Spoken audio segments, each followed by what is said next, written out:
Hey you guys, it's Brandy Chanel. Welcome back to my channel. Welcome to your Ready to Love Season 4, Episode 2 review.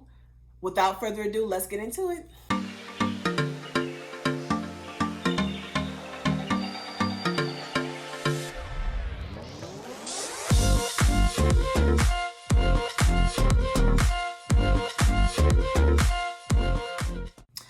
Okay, so we start off with, we're at the mixer and Tyrone and Sabrina are getting acquainted. We find out that Sabrina grew up in Korea, and then we know that Tyrone was in the military, and that's where he said he became a man. So I'm assuming Korea was his first duty station.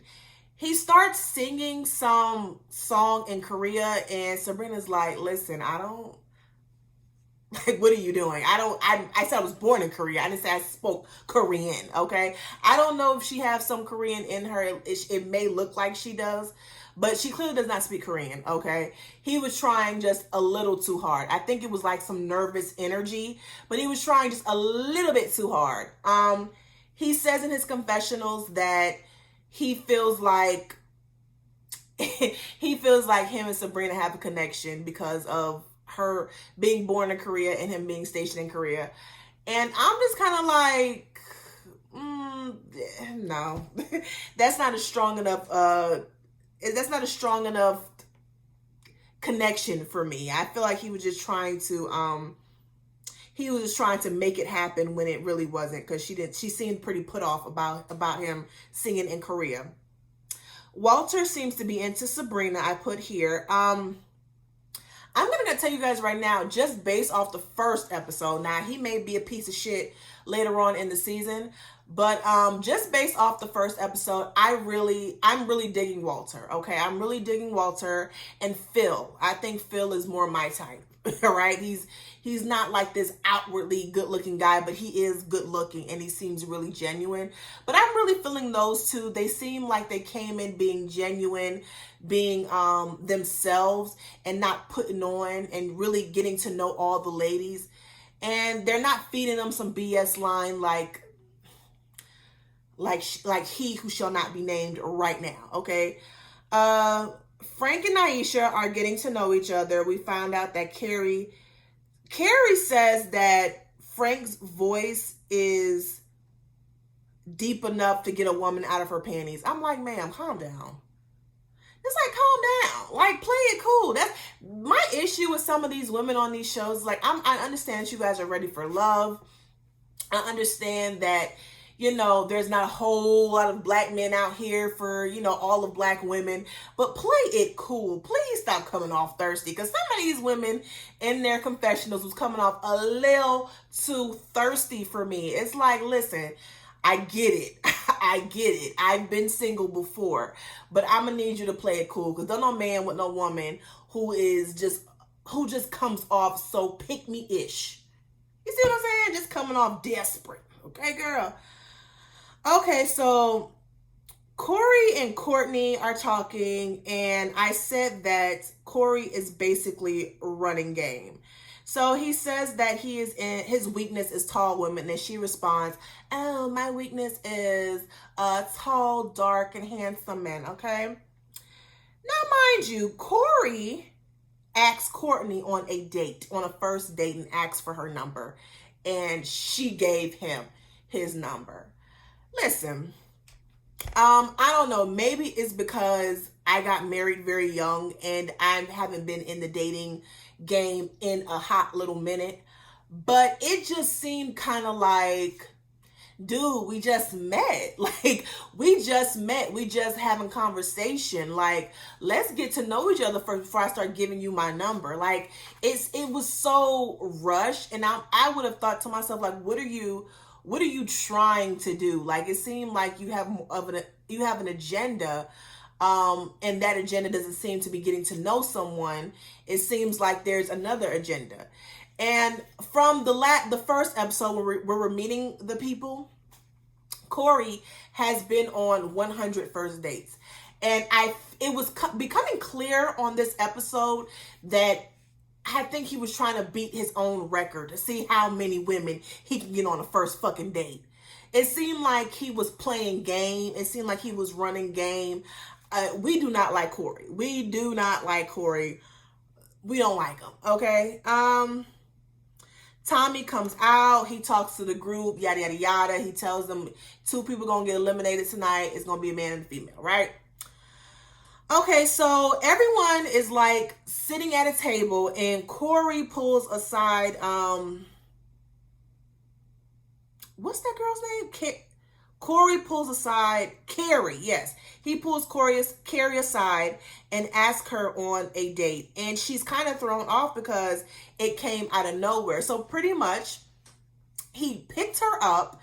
I think she was talking to someone, or she was in the middle of a conversation. As a matter of fact, her and Courtney were sitting next to each other. He pulls her aside, and he goes, "Do you find me attractive? Well, I want to get you on a date." And she was like, we have not, they had not talked to each other. They're not really in conversation. They have not interacted with each other whatsoever. And he just asked her out on a date. Corey is running game, y'all. Corey is running so much game. That's why I was kind of a little disappointed at the end, but we'll get into it. Okay. All right, so we have Miss Taisha and Carrington are having conversation, and she's asking him questions about why he is single, and he feels like it's an interrogation. I put in my notes, I feel like that's kind of the whole point, okay? If we're conversating and we're getting to know each other, of course I'm going to ask you certain questions. I don't feel like her questions to Carrington, I think it was it? Yes, I don't think like her questions to Carrington were interrogation. I feel like, okay, these are normal questions I would ask you in any situation where we're getting to know each other. I mean, we can be potential partners, and these are just questions I'm getting to know. I'm trying to get to know you is basically what I'm saying.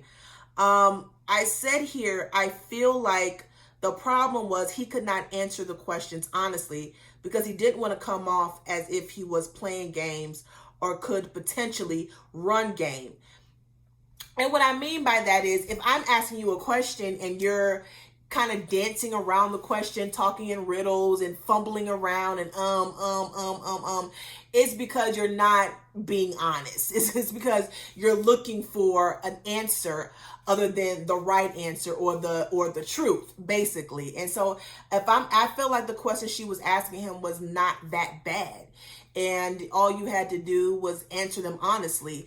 There shouldn't be a problem with that. So, I mean, that's pretty much the process. So we have Cornelius and Camille. They're having a conversation. They're getting to know one another. And Camille in her confessional calls Cornelius her boyfriend and says that they're going to have a baby. I put here in my notes, ma'am, I'm going to need you to calm down. Okay, calm the fuck down. Okay, because you just met this man. Why are you jumping so fast into a situationship with Cornelius? Camille is something different. She is something different. Camille she's a teacher. She's artsy, is what she said. She's artsy. And she's dramatic. Like, she gives me attention seeking. She gives me possessive. She gives me just always wanting to be the center of attention. And I'm like, girl, you just met this man. Like, you don't even know what he's like in the winter, summer, fall, spring. Like, you don't know this man. And already, because he's so cute and so handsome. And by the way, Cornelius is very handsome. He's very handsome. He has a really good smile. He's a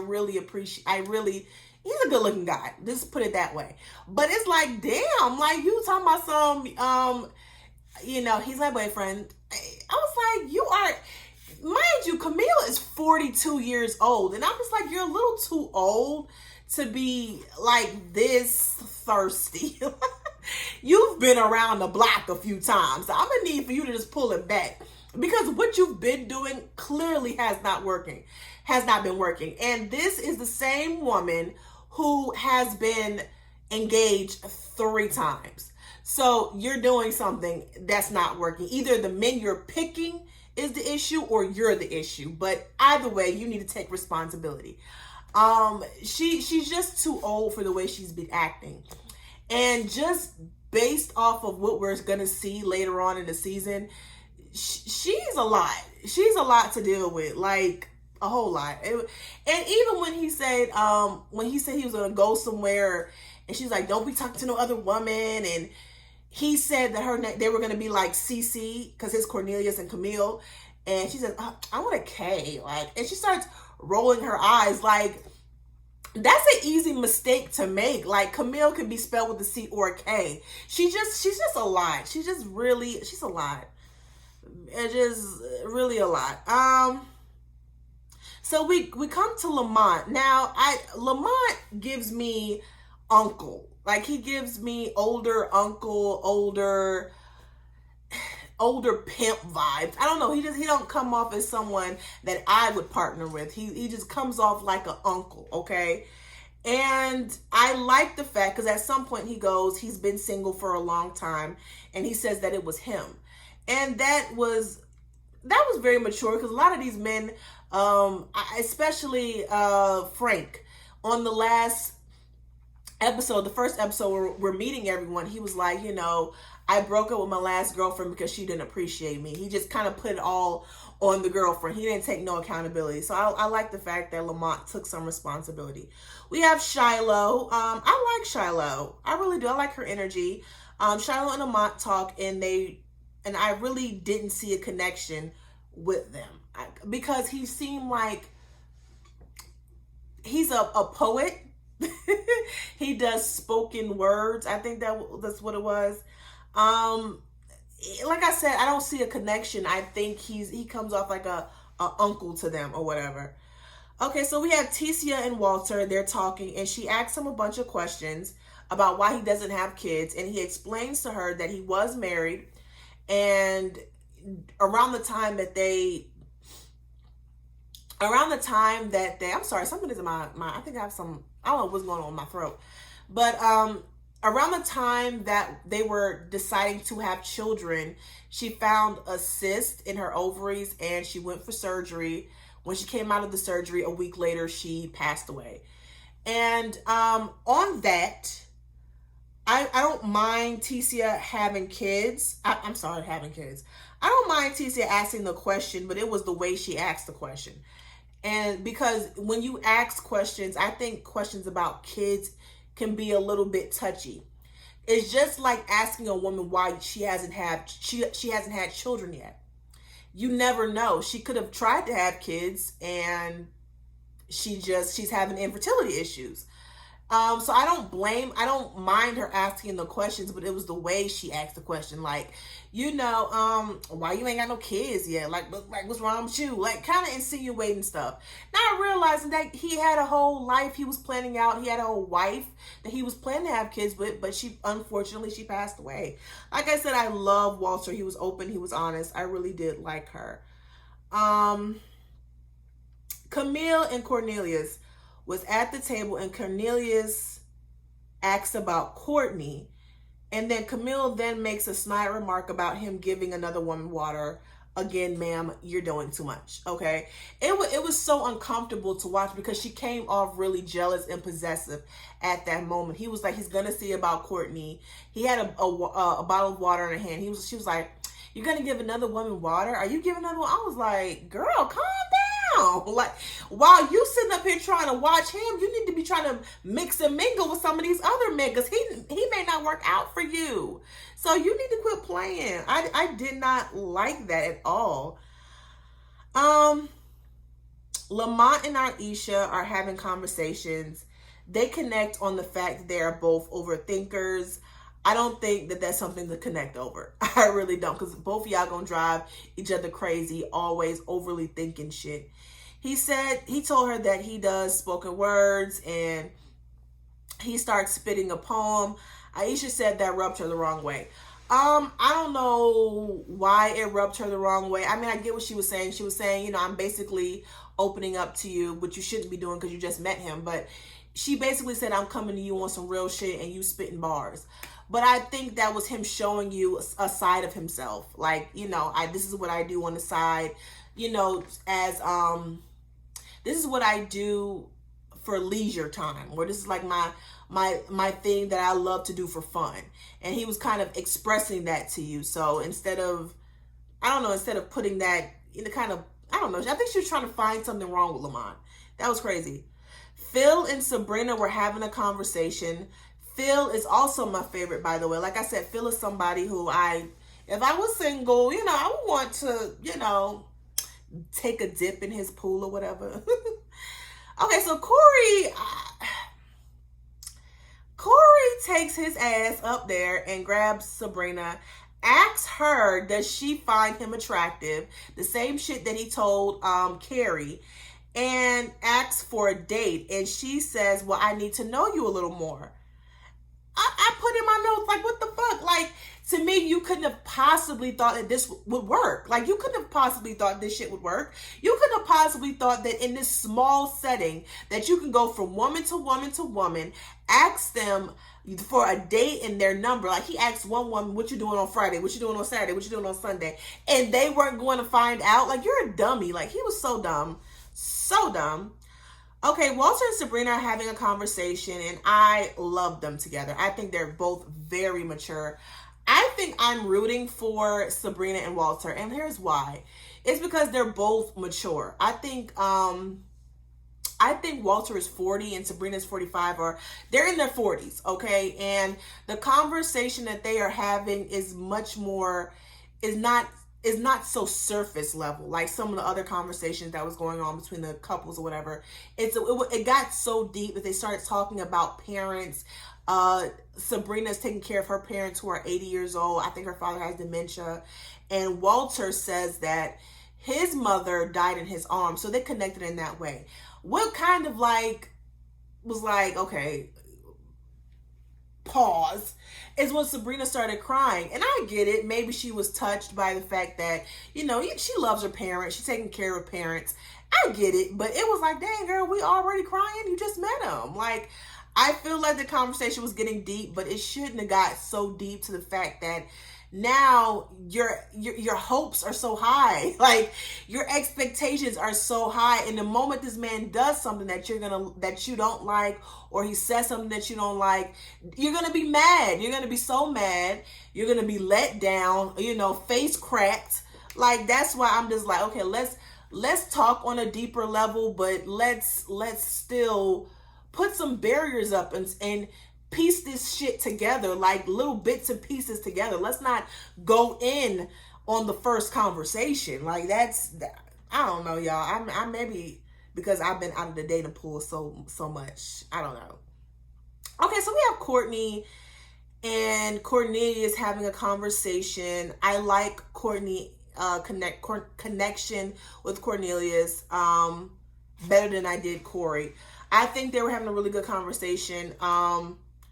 I liked their conversation because it wasn't so deep, but they still were getting to the meat and the potatoes of each other, right? They still were getting to know each other without going so deep. So now the next conversation they can get deeper. The next conversation that they can get deeper. And they just keep having these types of conversations until they build a connection. So, but we'll see. It seemed like Cornelius may fuck up. Okay, so I put in my notes that Libba is really awkward. When she was having a conversation with Frank and Aisha about tattoos, it felt like she didn't belong in the group. Like, it was very like, hey, like it was so, she was so out of place. And like, she was just so out of place. She's very quirky. I can see Libba with a nerd. Like, I think she would do really good with a Trekkie. That's what I think. I don't think she is the suave, Rico Suave type of guy. That's not Libba. That ain't Libba. Libba needs a Trekkie. She need a nerd. She need a man that's into action figures. That's what she need. Okay. She don't need these. These are not the men for her. So we're gonna get into it. We're gonna get into it. Okay. Naeem and Zadia are having a good conversation. Just thought of this first conversation. Just based off this first conversation, I can tell they have a pretty decent connection. Dante and Shiloh are having a good conversation that's going really well. Something about Dante seems very performative. Something about Dante seems very, oh, this is what I'm supposed to say. But then once you get with me, I'm going to fuck up your credit. I'm going to fuck your best friend. That's what I get from Dante. But I could be wrong. I've been wrong before. I also put, like, it seems like majority of these men on this show has really bald heads and beards, which I like, by the way. I like bald head and beards. I can't wait till my husband gets out the military. He can grow his beard. He can shave his head because his hairline is receding. I can't wait. Okay, so all the women, majority of the women are talking, and Corey, he's sitting on the couch by them. Okay, so this is how you know that Corey really ain't about that life. Okay, he's not about that player life, because he would have played this shit so cool. Okay, you know, in these group of women that you have asked at least 4 of them out on a date, right? And it was more women that he asked out on a date than they actually showed, right? So I'm just like, why are you even sitting here? I would have been somewhere talking to the fellas. I would have been trying to meet up. I would have been trying to talk to a woman who I had not have talked to yet, instead of being in these women's faces in that conversation. Because while they're talking, they discover that this man has asked A, B, C, D, E, F, and G woman out on a damn first date. Okay, and they're all like, yo, what are you trying to do? And then Sabrina gets up and she goes over there. She's talking to Walter. She goes over there and she's like, well, he's asked me out on a date too. I'm like, what the fuck? And it's like, you're an idiot. You are an idiot. And it's so unattractive. It is so, like, that's why people shouldn't put so much energy into looks, because this is a man, tall, dark, and handsome, right? He said he has the 666, okay? He got 6 figures, he's 6 foot, and he has a 6-pack, okay? 666. So basically, bitch, he's the devil and you should run, okay? And he showed that in what he did in this episode. I'm like, you have to be the biggest idiot on the earth to think that you could get away with that. That was like a rookie mistake. Like, what are you trying to do? You clearly cannot be here to date because you wouldn't have made that rookie mistake. Okay, boo? I thought it was just hilarious how they all was like, no, you can't do that. You cannot play with grown-ass women who are single, who are trying to have kids, who are trying to have a husband. You cannot do that. You can't do that. Our biological clocks are ticking, sir. We're not trying to play no games with you. Okay, boo? All right, so I put Corey as an idiot, which he is. Tommy talks to the men. So basically, he's talking to the men, seeing who they feeling, who they not feeling. The main ones who they, said more than once was Camille and Sabrina. They also, Asia and Zadia was there too. They're not feeling Libba and Ticia. I understood Libba. I did not understand Ticia. They said that, it kind of felt like they were in an interrogation, when I'm like, well, shit. I didn't understand Ticia. I did not. Tommy then talks to the ladies, and the ladies are feeling Walter and Cornelius, which I expected. They're not feeling Tyrone, Lamont, or Corey. Tyrone didn't make enough of an impression to me. He didn't make enough of an impression. He might go next episode. He might go next episode. So it was, so we're down to it. It's the elimination, and Lamont and Corey are the 2 that's up to go home, and it ends up being Lamont going home. I would have thought it would have been between Tyrone, and Corey, and this is how I know women.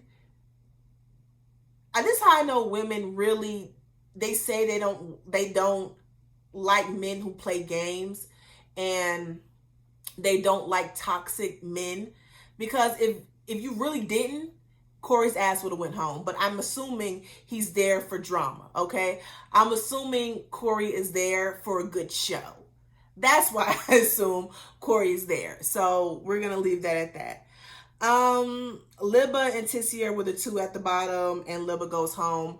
I was not shocked at that. Like, I really liked Libba, but she came off too quirky. And like I said, she she needs a nerd. So, you know, after the elimination, Tissa is visibly upset because some of these men have asked her for her number and are now playing games. And I was like, you know, see, you know what it is? She has a nice shape. She's very curly. She's very curvy. So yes, she has the numbers because they're trying to fuck.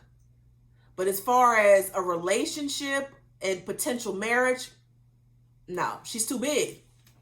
Even though she's beautiful, even though her body's beautiful, even though she's curvy, she's too big. And she's too sure of herself, and she's too high maintenance. That's really why they did not pick her. But okay, you guys, that is it for Ready to Love. Let me know if y'all want me to keep reviewing this show. I really enjoyed this week's episode. I thought it was really, really good. Y'all just let me know down at the bottom what you guys think of this week's episode. Don't forget to like, share, comment, and subscribe to my channel. Until next time, toodles.